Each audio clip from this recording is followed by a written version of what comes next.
Hi and welcome or welcome back. I recently did some limited palette practice in my sketchbook. What is a limited palette? It's basically when you intentionally limit yourself to just a handful of colors.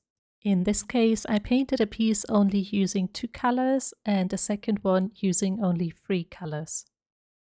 I was inspired to do so because Denise Soden recently posted a series about limited color palettes, and one of them is alizarin crimson and Payne's gray. She used these 2 paints to paint a portrait, and I wanted to try the same. If you have not done so yet, please watch her video because she also swatches these 2 paints, and you can see all of the mixes that you can create with them. I will not be swatching them as part of my video.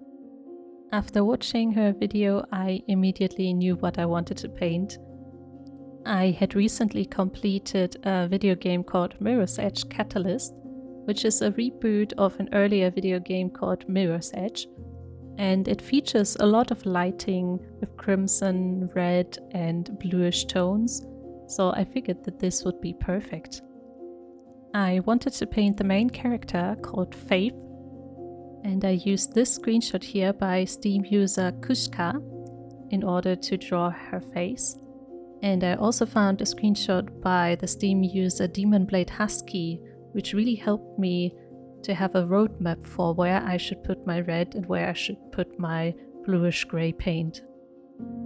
I'm not very experienced when it comes to painting with unusual skin tones, so I found it very useful to have a screenshot with the exact type of lighting that I was going for.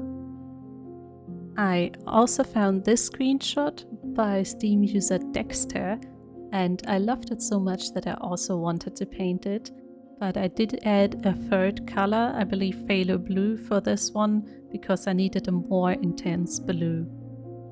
So this is just to give you a background about what I'm painting here.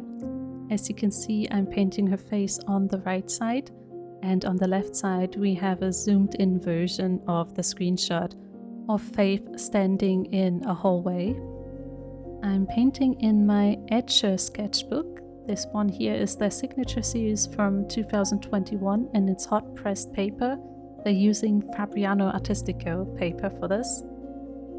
I have posted a longer review of this sketchbook just a few weeks ago, and in the review I noted that there is a big difference between painting on the front and back side of this paper.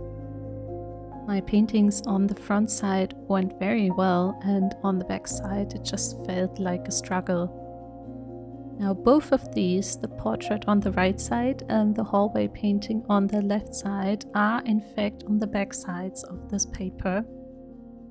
And I found that it is much harder to achieve smooth washes or gradients on this side of the paper.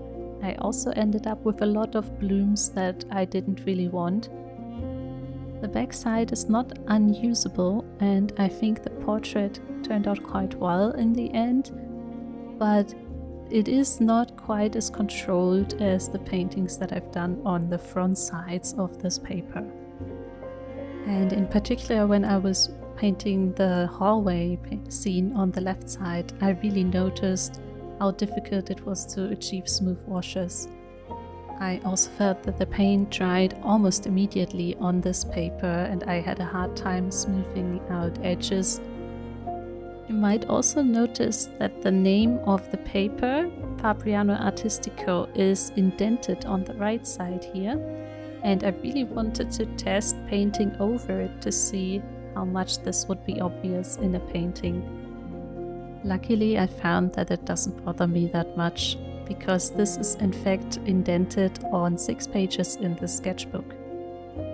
The alizarin crimson that I'm using here and the Payne's gray blue shade are both from the brand Schmincke, I believe. And you can see here that they appear very vibrant when wet, but they actually dried and muted quite a bit on this paper. While I was painting, I often felt that I went in too strong with this paint, but then it dried and I had to apply more layers of it. Both of these dried very quickly, and there wasn't really a lot of lifting to do to make corrections, so I just had to live with whatever I put down on the paper.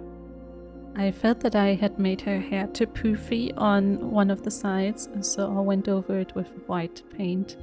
And then I started on the left side, and I'm putting down masking fluid first to preserve my whites. This is where I grew rather frustrated by the difficulty to achieve smooth gradients here, and the edges also turned out quite fuzzy. It was really annoying, and I often felt like I had to babysit my paint while it was drying, because in some places it would dry faster than in others. I am pretty sure now that I've worked in the sketchbook a bit more that this painting would have gone quite differently if I had painted it on the front side of this paper instead of the back side. I'm not unhappy with how it turned out, but if I had worked on the front side, I think I would have added a couple more details or deepened some of the colors a bit more. And since I was working on the back side, everything was a lot more frustrating. At some point I just decided that it's good enough, and then I moved on.